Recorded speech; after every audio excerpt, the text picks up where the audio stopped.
Good morning everyone! So, nakikita nyo, almost 30 degrees ang init dito sa loob ng mini greenhouse ko. As of now, hindi ko pa sinisindi ng wood stove ko. Usually pagkagabi ko lang ito ginagamit. Pero now, umaga pa lang, binuksan ko itong gas stove ko.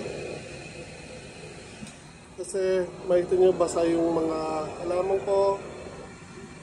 Nagdilig ako.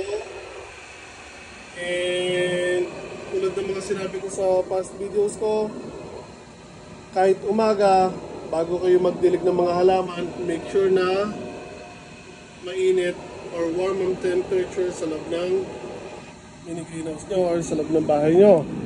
Dahil kung hindi,